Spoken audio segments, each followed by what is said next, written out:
তখনও বামপন্থীরা ক্ষমতায় আসেনি। কংগ্রেসের জনসভা থেকে সুব্রত মুখোপাধ্যায়ের একটা বক্তব্য শুনেছিলাম, খুব মজার। সুব্রত মুখোপাধ্যায় বলেছিলেন যে হঠাৎ করে পাড়ার একটা কুকুর মারা গেল, তো তাকে চাদর ঢাকা দিয়ে ফুল টুল দিয়ে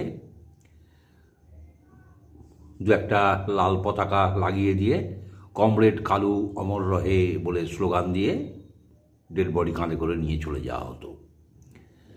এটা বামপন্থীদের কাজ ছিল আর কি। সুব্রত মুখোপাধ্যায় সেটা বলতে চাইতেন যে বামপন্থীরা এইভাবে কুকুরের দেহকেও কমরেড কালু বলে মানুষের সিম্প্যাথি আদায় করত।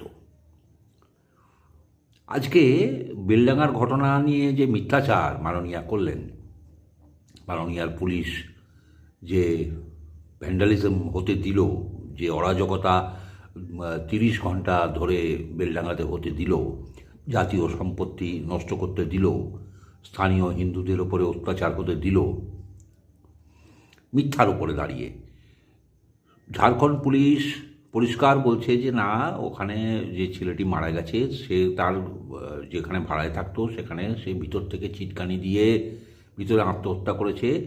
সিসিটিভি খতিয়ে দেখা হয়েছে, কেউ যাওয়া আসাও করেনি, পুলিশ বাইরে থেকে ডেকে সাড়া পায়নি, তারপর দরজা ভেঙে ঢুকে দেখে এরকম আত্মহত্যা করেছে। তার শরীরে কোনো আঘাতের চিহ্নও নেই, কিছুই নেই। অথচ এটাকে বাঙালি বলে, ভিন রাজ্যে বাঙালি বলে পিটিয়ে মেরে ফেলেছে বলে বাঙালি অস্মিতার একটা গল্প ফাঁদার চেষ্টা হলো, তার সঙ্গে সংখ্যালঘুদের ওপর অত্যাচারের একটা গল্প ফাঁদা হলো, যার ফলশ্রুতি বেলডাঙ্গা। আমরা দেখেছি মাননীয়া খুন হলেও সেটাকে আত্মহত্যা বলে চালানোর চেষ্টা করেন, ধর্ষণ হলে আপনারা তো জানেন কীরকম সেটাকে চাপা দেওয়ার চেষ্টা করেন। এখন দেখছি উল্টো, স্বাভাবিক মৃত্যুকেও তিনি খুন বলে চালানোর চেষ্টা করছেন। তার মানে কি, ব্যাপারটা হচ্ছে পুরোটাই মিথ্যা, পুরোটাই ধাপ্পাবাজি। মাননীয়ার কোনো কথাতেই কোনো বিশ্বাসের আর জায়গা রইল না।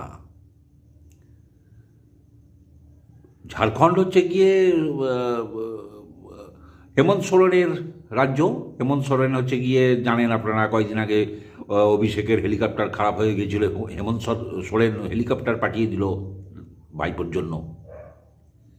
তার মানে বন্ধু, সেই বন্ধু সরকার বলছে না এটা কোনো খুন নয়, কিছুই নয়, এটা আত্মহত্যা।